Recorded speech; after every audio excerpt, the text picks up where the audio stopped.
sehingga ditempatkanlah ketuhanan yang Maha Esa pada sila pertama, dan seluruh landasan ideologi perundang-undangan di Indonesia harus berdasarkan ketuhanan yang Maha. Sekarang dia mau ditaruh di bawah. Ini saya akhirnya baru nangkap kenapa ya yang Allah ledakan di Indonesia kok ayatnya Al-Maidah 51, karena ada yang menginginkan Indonesia kembali kepada Al-Maidah 50, afa hukmal jahiliyati yabghun, ada yang menginginkan hukum jahiliyah kembali lagi di Indonesia ini. Apa itu? Anda sudah lihat sekarang. Anda sudah lihat. Liberal kapitalis sudah ingin memakan separuh Indonesia dan sudah lama menjajah Indonesia. Sekarang masuk ideologi komunis yang ingin mengambil separuh lagi Indonesia. Lalu kenapa terjadi goncangan di Indonesia hari ini? Saya ingin beritahukan, dan ini sudah kami sampaikan sepenuhnya kepada aparat, dan mudah-mudahan Presiden tidak memandang peristiwa umat Islam semata-mata hanya peristiwa politik. Sungguh, yang sedang Allah turunkan rahmatnya kepada umat Islam Indonesia saat ini adalah Islam sekarang setelah diberikan izzahnya. Yang kedua, umat Islam sekarang sedang dipersaudarakan dan dipaksa bersaudara oleh Allah Subhanahu wa Ta'ala. Sekarang terjadi cross culture, di mana umat Islam sekarang sudah mulai melupakan sekat-sekatnya, perbedaan-perbedaan yang tidak mendasarnya, dan sekarang keinginan untuk bersatu itu begitu kuat, betul? Ya, Habib Rizik ini kan, ya, Habaib dan NU sekarang undangan ke Muhammadiyahnya banyak, ke Persisnya juga begitu. Nah, gue yang orang Muhammadiyah, yang selama ini dituduh Wahabi, diteroriskan lagi sekarang. Setelah Habib Rizik dikriminalisasikan, ini sebuah langkah yang saya ingin beritahukan bahwa ada tantangan baru sekarang. Akan dirontokkan satu-satu ini. Mereka tidak rela dengan izzah Islam dan tidak pernah rela dengan persatuan umat Islam untuk Indonesia ini. Saudara-saudara, saya ini Muhammadiyah, tapi undangan untuk maulidannya sekarang ratusan gitu. Dan saya harus hadiri, dan sebetulnya nggak ada masalah selama ini. Persepsi-persepsi terhadap khilafiyah saat ini sudah mulai hilang.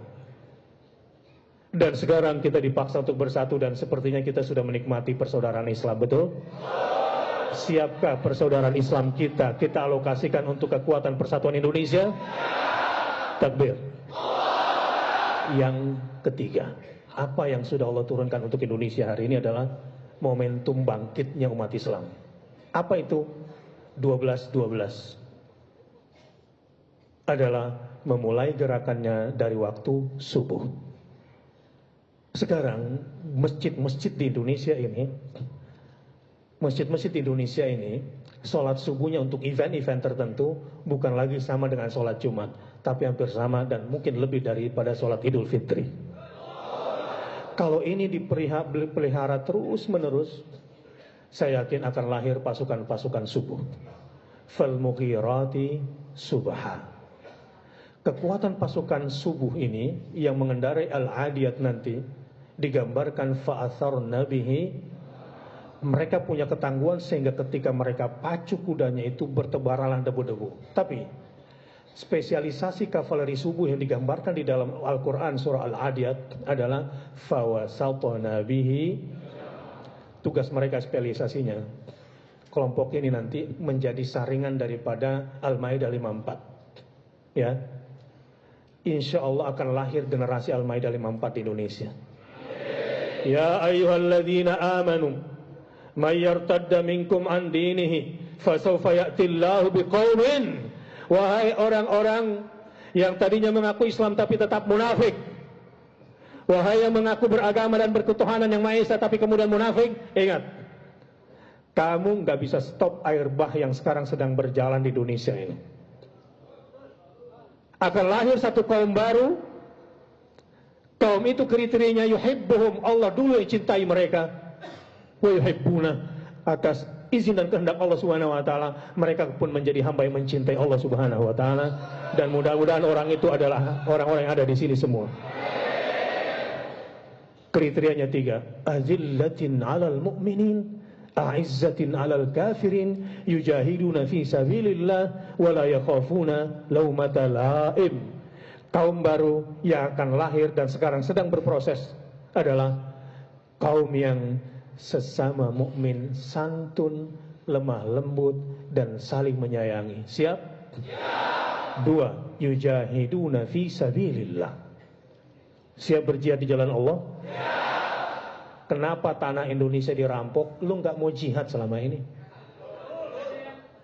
Nggak ada ruginya jihad itu. Nih lihat nih, gua kasih tahu nih, jihad itu nggak ada ruginya. Orang berjihad di jalan Allah itu kalau nggak benturan fisik, masih jarak jauh, lu dapat al-anfal, rampasan perang tanpa perang. Lu rebut lagi tuh reklamasi yang nggak halal itu. Siap? Siap. Bener nih. Siap-siap doang, kira dipanggil nggak datang. Habib Rizik manggil hari Senin akan long march dari sini waktu 2. Siap? Siap. Berapa orang? Ustadz, kerja Ustadz. Nah, mana bisa Islam maju kalau ngasih yang sisa buat Islam? Nggak bisa. Siap memberikan yang terbaik untuk Islam? 161. Ada permintaan dari Ketua Dewan Pembina atas penistaan terhadap Islam yang sudah berjalan baik dan sesuai dengan koridor hukum di Jawa Barat, malah ditusuk oleh preman-preman yang dipelihara oleh Kapolda Jawa Barat. Siap bergerak? Siap. Damai. Ya.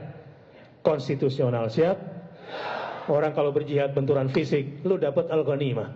Lebih gede lagi. Rampasan perang karena perang. Tapi yang paling bagus yang ketiga, kalau lu mati, dapat apa? Syahid. Nggak perlu lagi semuanya. Tunggu, simpen itu baik-baik. Tunggu. Polisi bukan musuh kita, betul? Politisi DPR bukan musuh kita, betul? Pejabat pemerintah bukan musuh kita, betul? Terus siapa? Iblis. Inna syaitana lakum aduwwun. Yang di hatimu sendiri, sabar, nanti akan ada tanggal mainnya. Dan insya Allah kalau terus mereka gagal paham, gerakan 212 bisa 2 kali lipatnya lagi, insya Allah. Saudara-saudara, saya tidak ingin berpanjang lebar, cuma pesan saja kepada para pemimpin.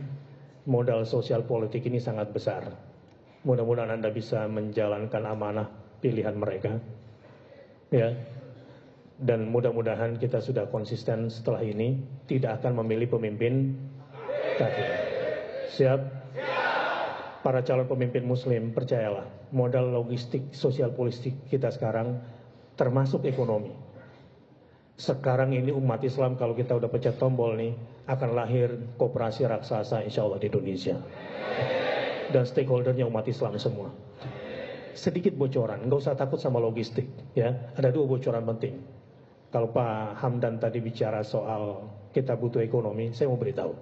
Lihat ya, ada 1 orang kutu 9, 1 dari anggota kutu 9, ya, itu ngeluarin duit triliunan untuk gembosi 411 dan 212.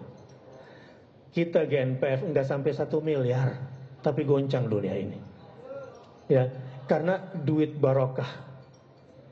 Jadi nggak usah lihat modalnya, dan nggak usah takut dengan preman mereka, dengan piaran-piaran mereka. Amman hadzal ladzi huwa jundul lakum yang surukum min dunir rahman. Panggil sini semua tentara lu. Apakah lu bisa menang tanpa izin ar-Rahman? Gila lo. Inil kafiruna illa fi ghurur. Nggak usah takut sama uang dia nggak berseri, betul? Nggak usah takut secara politik dengan uang mereka secara ekonomi, betul? Ustaz, nggak mungkin bisa menang lawan mereka. Mereka yang menguasai modal-modal ini. Musyrik lu ngomong begitu, betul? Amman hadzal ladzi yarzuqukum. In amsaka rizqah, keluarin semua duit lo. Dan itu kelihatan kemarin, kualitas duit mereka sekualitas duit Kanjeng penipu Dimas. No, lihat no, habis 4.11 berantem nggak? 4.12 berantem nggak? Berantem antara jumlah duit yang dipakai dengan jumlah masa yang datang nggak seimbang. Nggak usah khawatir.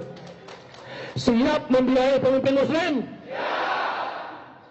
Uang Anda walaupun cuma 10.000 berkah, percaya deh. Ketika GNPF akan diaudit oleh PPATK, saya minta bank untuk print out hampir 7.000 lembar, nggak selesai di print. Padahal nilainya cuma 3,1 miliar. 10.000, 20.000, 25.000. Tapi barokah insya Allah, takbir. Dan sampai hari ini uangnya masih ada. Dan udah disumbangkan 500 juta ke Aceh. Dan mau kita sumbangin lagi tuh ke Bima. Artinya apa? Barokah.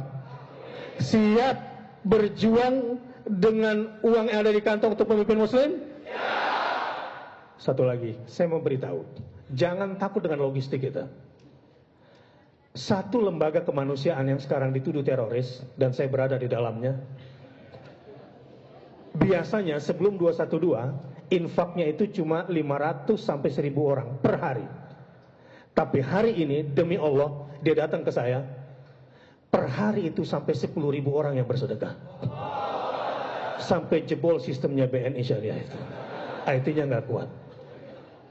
Jadi kepada para pemimpin, calon pemimpin politik Islam, satu aja, dekat sama umat.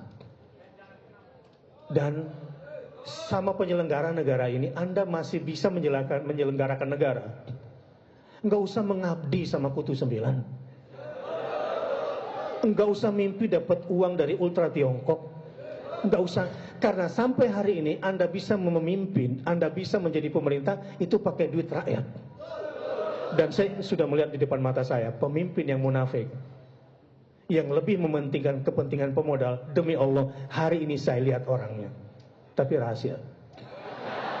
Pemimpin yang gak berpihak dengan rakyat sejak awal, demi Allah, fa'asbahu khasirin.